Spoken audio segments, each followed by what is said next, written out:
Tashmë konsiderohet i mbyllur kjo fazë e këtij procesi në 20 komuna të Republikës së Kosovës, ndërsa numërimi do të vijojë edhe në 18 komuna të tjera, përfshirë edhe Prishtinën. Numërimi do të pezullohet pas rreth 1 orësh për shkak të festës së vitit të ri, ndërsa të gjithë komisionerët dhe numëruesit e tjerë do të rikthehen në qendrat komunale të numërimit në këto komuna ku ende nuk ka përfunduar ky proces nesër në ora 16. Në bazë të dinamikës pritet që verifikimi i votave për subjektet, por edhe i numërimit të votave për kandidatët mund të mbyllet brenda kësaj jave, gjë që ka sjell le të themi një përshpejtim dhe një shpresë se gjithë procesi i numërimit mund të kryhet ndoshta dhe në fakt shpallja e rezultateve përfundimtare dhe certifikimi i rezultateve të mund të bëhet brenda muajit janar, pra rreth ndoshta edhe më pak se 1 muaj nga data e zgjedhjeve të 28 dhjetorit. Megjithatë është e rëndësishme ky proces pasi do t'i hap rrugë numërimit të votave me kusht dhe atyre me persona të nevoja të veçanta, ndërsa nga data 5 janar pritet që të tërhiqen të gjitha flet votimet nga ambasadat, konsulatat, por edhe ato që kanë ardhur më post për të filluar numërimin e votave edhe të diasporës. Megjithatë, pa përfunduar ky proces është e pamundur të vijohet me numërimin e votave të tjera për arsyeën e vetme se këtu gjenden edhe listat e votuesve, gjë që do të bëjë që të bëhen krahasime në rast se ka ndonjë person nëse ka votuar të dielen në qendra të rregullta të votimit dhe mund të ketë votuar edhe përmes ndonjë mënyre tjetër, siç është ai me kusht apo përmes formës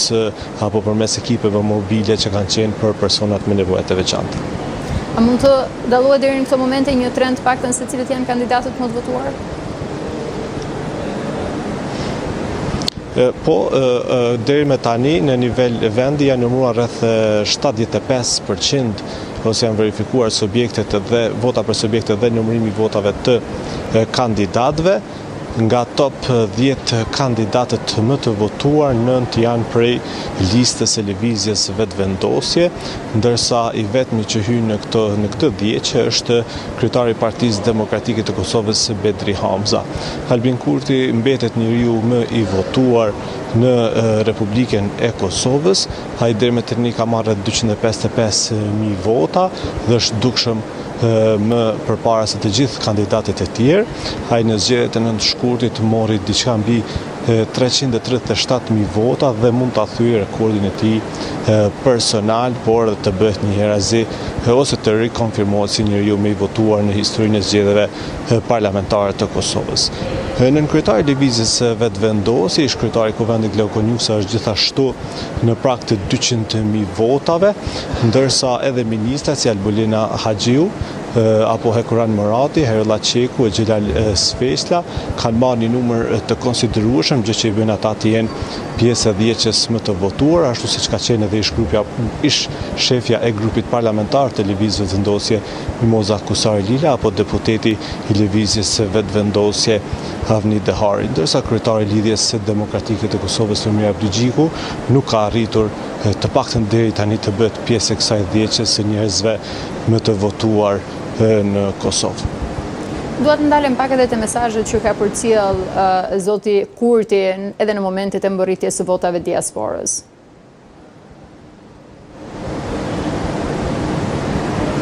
Edhe një të lutem Loneta, pasi kam pak vështirësi. Sigurisht ta përsërisun pyetjen. Do doja që të ndaleshim pak tek mesazhet që ka dhënë zoti Kurti në momentin e mbërritjes edhe të votave diasporës. Sigurisht që përgjatë këtyre ditëve kënaqësia ka qenë e madhe për rezultatin, mesazhet kanë qenë të ndryshme që ka dhënë, cilat janë disa prej tyre? Në të vërtetë kryetari i lëvizjes vetëvendosje edhe mbrëm ka pasur një festë të fitores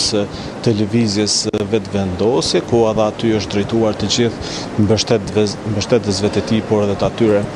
të diasporës, duke konsideruar atë si një fitore të popullit dhe të Republikës Kosovës. Sipas tij vetëvendosja fitoi më 9 shkurt, ndërsa me 28 dhjetor ka fituar populli dhe vetë shteti Suvereniteti i Kosovës. Ai ka premtuar se të gjitha zotimet e tij do t'i realizojë gjatë mandatit 4 vjeçar, ndërsa ka shprehur se do të ketë po të njëjtin